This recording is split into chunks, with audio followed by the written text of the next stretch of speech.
Bonjour à tous.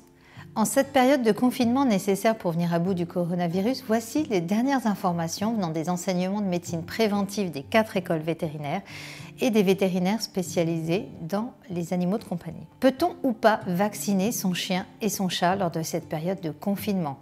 Qu'est-ce qui est recommandé et quelles sont les conséquences pour votre animal? Et surtout, qu'est-ce qui est conseillé pour les sorties avec son chien ou son chat? Parlons tout d'abord de la vaccination. Si vous deviez faire vacciner votre animal ou refaire des rappels de vaccins pendant cette période de confinement, sachez que ce ne sont pas des actes d'urgence vitale pour nos animaux et que cela attendra la fin de la période de confinement. Les vaccinations, comme les primo-vaccinations, sont donc reportées. Il faut savoir que les vétérinaires actuellement ont reçu des directives du Conseil de l'ordre des vétérinaires et qu'ils ne seront pas en mesure de réaliser les rappels de vaccins de vos animaux. Ils doivent gérer en clinique les urgences exclusivement. L'objectif est clair, les vétérinaires ne doivent pas exposer leur personnel soignant dans les cliniques ni les propriétaires d'animaux de compagnie pendant cette période de confinement nécessaire pour tous afin de venir à bout de cette crise sanitaire. Je vous rappelle, et sinon n'hésitez pas à revoir notre vidéo sur Covid-19, chiens et chats sont-ils concernés, que selon l'OIE, l'Organisation mondiale de la santé animale, et l'ANSES, l'Agence nationale de sécurité alimentaire, de l'environnement et du travail, qu'avec les données actuellement connues, les chiens et chats n'ont pas de rôle épidémiologique connu dans la dissémination du Covid-19. Mais alors mon chien ou mon chat est-il plus à risque si ces vaccins ne sont pas à jour? En effet, les vaccins doivent en situation normale être renouvelés tous les ans parce que l'immunité générée par un vaccin ne dure pas toute une vie. Ne nous voilons pas la face, il est certain que votre animal sera donc moins bien protégé si ces rappels de vaccins qui devaient avoir lieu pendant cette période sont reportés. Mais il faut respecter la règle et nous n'avons pas le choix de les reporter. Alors qu'est-il recommandé aujourd'hui? Eh bien, pour les protéger, la règle est simple.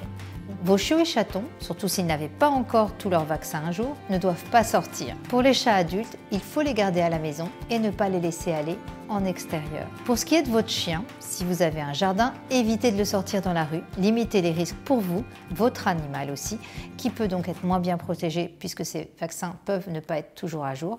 Donc, laissez-le gambader dans le jardin. Si vous vivez en appartement, les sorties devront être les plus courtes possibles et à proximité de chez vous. Évitez tout contact avec d'autres animaux et veillez à ce que l'animal soit tenu en laisse et surveillé constamment, ce qui limitera considérablement le risque d'infection. Et vous-même, respectez les mesures barrières avec les personnes que vous risqueriez de croiser. Il faut savoir que nous, vétérinaires, nous vaccinons habituellement les chiens et les chats contre des virus qui peuvent résister dans le milieu extérieur assez longtemps. Dans ces conditions très particulières où les rappels de vaccins de nos chiens et de nos chats ne peuvent pas être faits normalement, il faut leur éviter le risque d'être atteints d'une autre maladie contre lesquelles on les vaccine habituellement. Je pense en l'occurrence à la parvovirose chez le chien et chez le chat par exemple à la PIF qui est aussi de la famille des coronavirus. Donc évitons-leur les sorties et optons pour les litières. Alors attention néanmoins, pour éviter toute confusion, si ces derniers appartiennent à la même famille que le coronavirus, cela ne signifie pas que le coronavirus peut infecter nos animaux domestiques. Mais alors quelles règles d'hygiène me direz-vous? Bien entendu, vous devez respecter certaines règles habituelles chez vous, qui vont devenir de toute façon des habitudes, ne pas introduire des virus dans le domicile. Par exemple, ne laissez pas l'accès libre à vos chaussures pour les chiens et les chats, car les chaussures peuvent être des vecteurs de virus. Quand vous arrivez chez vous et que vous venez de sortir votre chien brièvement, retirez vos chaussures, car les semelles peuvent être vecteurs de virus aussi. Vous les rangez dans un placard, vous les cachez pour qu'ils n'aillent pas jouer avec. Et c'est chaussons ou chaussettes à la maison. Je vous rappelle que l'on évoque un délai de survie de 3 jours du virus sur du plastique selon les recherches récentes de scientifiques. Tout peut potentiellement être contaminé. Vous, vos chaussures, mais aussi le pelage de votre animal.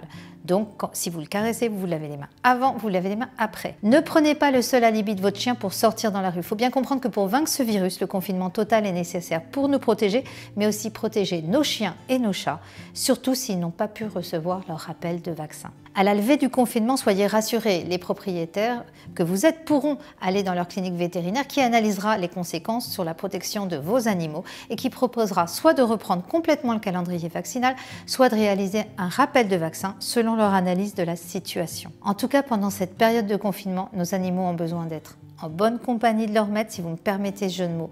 Regardez notre vidéo sur les jeux à faire avec eux en milieu confiné. Bon courage à tous, prenez soin de vous et de vos animaux. Restez chez vous, fini les longues balades avec votre chien. Le but, c'est de vous protéger, mais aussi de le protéger.